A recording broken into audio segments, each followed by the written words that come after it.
kita nanti akan dipimpin oleh wakil presiden. Tanggapan Pak Anies bagaimana? Apakah dengan dipimpin dengan wakil presiden maka pembangunan di Jabodetabek ini akan lebih maju? Atau bagaimana? Dan ini sedang bergulir pembahasan soal pasal itu. Iya. Kalau dari pengalaman kita di Jakarta, sebenarnya kerjasama antar daerah itu bisa terjadi dengan baik. Dan memang ada perlu kelonggaran untuk Jakarta bisa melakukan kegiatan pembangunan di luar Jakarta. Sebagai contoh, ketika kita menerima air dari kawasan selatan, hujannya di kawasan selatan, airnya masuk ke Jakarta.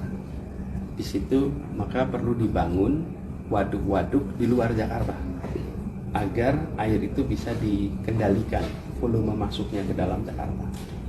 Sebagai gambaran ya, kapasitas sungai kita di Jakarta itu 2.300 meter kubik per detik. Itu kapasitas daya tampungnya. Nah, kalau hujan deras, maka kapasitas itu bisa terlewati. Kalau terlewati terjadi banjir. Nah, untuk bisa mengendalikan supaya air yang masuk itu 2.300, tidak lebih dari 2.300 meter kubik per detik, maka harus dibangun waduk-waduk. Nah, ketika Jakarta membangun waduk, ini kan di luar wilayahnya, uangnya ada, kemauannya ada, tetapi kegiatan pembangunannya tidak bisa dikerjakan oleh Jakarta. Jakarta harus memberikan hibah kepada daerah lain. Hibah itu dikerjakan, tapi proses pengerjaan di luar kendali Jakarta.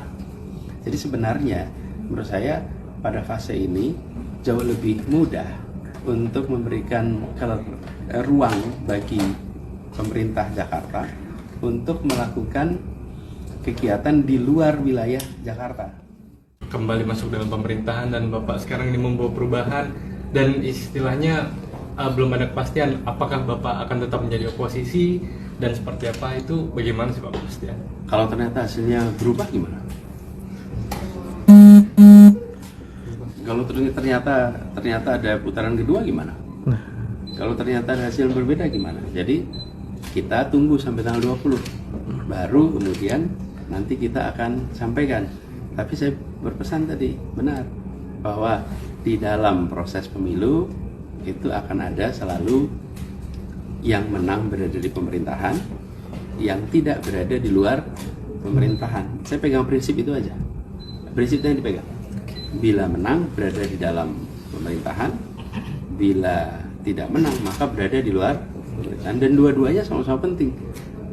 Saya pernah katakan bukan di debat pertama, saya bilang bahwa jangan sampai kita tidak tahan berada di posisi oposisi.